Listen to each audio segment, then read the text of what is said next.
Hello, everyone, and welcome back to Football Live Hub. I'm your name, bringing you the halftime reaction and analysis from Stamford Bridge, where Chelsea lead Brighton 1-0 after 45 electrifying minutes in the Premier League.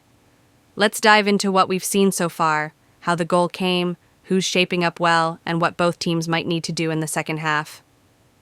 Recap. Key events of first half. Chelsea broke the deadlock around the 24th minute through a header from Enzo Fernandez.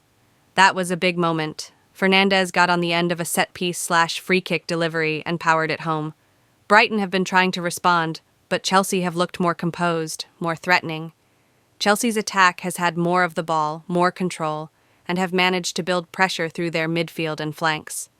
Brighton, meanwhile, have looked dangerous in patches, a few set pieces and crosses, but nothing yet that has seriously challenged Chelsea's backline. Some of the match stats so far: Chelsea have dominated possession, about 69% versus 30 to 31% for Brighton. Shots on target are modest, but Chelsea already have more attempts and better chances.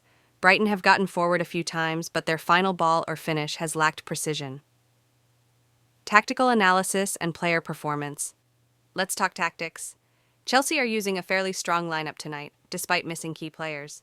Cole Palmer is out injured, Tosin Adarabioyo is sidelined, and Wesley Fofana is unavailable due to a concussion concern. Robert Sanchez is back between the sticks, having served his suspension. That is an important fix for Chelsea. Brighton, for their part, are trying to use speed, wing play, and some creative midfield transitions. Players like Kaoru Mitoma and Jorginho Rutter, when involved, usually cause problems, but tonight it's been tough to break down Chelsea's setup. Chelsea are using their flanks well, Cucurella pushing forward, and Fernandez combining nicely in midfield. The fullbacks are supporting attacks, and there's good structure when Chelsea lose the ball. Defensive transitions have been decent. Chelsea's discipline at set pieces has paid off, both defensively and offensively, especially with that goal from Fernandez. Set pieces may continue to be a big source of danger for both sides in the second half. Brighton will need to be wary. Brighton's weaknesses so far: their finishing, lack of cutting edge, and perhaps too much dependency on crosses or wide balls without enough movement in the box. Also, when Chelsea turn over possession, Brighton have been somewhat slow to shift back, leaving gaps Chelsea have exploited.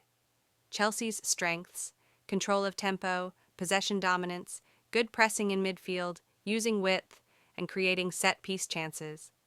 If they maintain discipline and concentration, they should be able to manage the second half well, but this lead is just one goal. Brighton will come out more aggressively. Who's stood out so far? Enzo Fernandez. Big moment for him. That goal, strong in midfield, pressing, helping in defense, already influencing the game. Moises Caicedo. Important in breaking up Brighton's attacks and offering Chelsea some stability in midfield. Marc Cucurella and Reece James, if they're pushing forward. Both full-backs, full wing contributions have given Chelsea extra width and threat. From Brighton, Joel Veltman got a yellow early, which might affect how aggressively he engages later on. Also, players like Yassine Ayari and Baleba have made decent attempts in possession, but not yet enough to create big chances. Chelsea are suffering from multiple injury issues. Palmer is out for a few weeks, Tosin Adarabioyo is injured, Fofana is out, Levi Colwill is still recovering.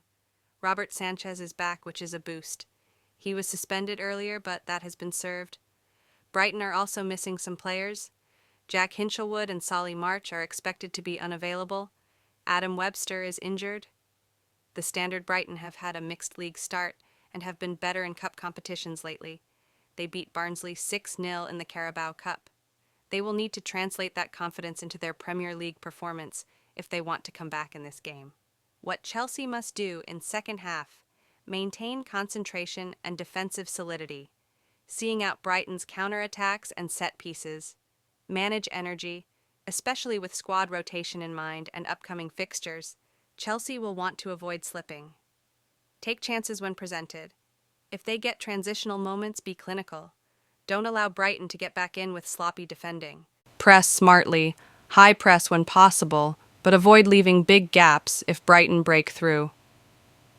What Brighton should do: Start the second half brighter. More possession, forward passes, quicker transitions. Exploit set pieces. They've had some good deliveries, could create danger in Chelsea's box. Increase width and movement, stretch Chelsea's defense, try to create overloads. Risk-reward adjustments. May need to push more forwards, but balance is necessary to avoid conceding more. Prediction for second half. My prediction, Chelsea should hold on for the win, but Brighton will make them work. I see a final scoreline of Chelsea 2-1 Brighton, assuming Chelsea stay disciplined. Brighton might score if they get momentum and better chances, but I think the Blues' control of possession and home advantage may just see them over the line. If Brighton score early in the second half, though, it could get exciting. Could also be a draw, depending on how Chelsea deal with the pressure, but the edge is with Chelsea. All right, folks, that's the halftime wrap at Stamford Bridge. Chelsea 1-0 Brighton. We've seen quality from Chelsea, especially in their midfield, but Brighton have had flashes and will feel they can get an equalizer. Stay tuned because the second half promises more action. We'll bring you the key moments, player reactions, and tactical shifts as they happen. If you're watching, hit that like button. If you enjoy the analysis, subscribe so you don't miss any more live commentary, and drop a comment below. Who was your man of the first half? Do you think Brighton can stage a comeback? Football's not over yet. See you back in a few for the second half.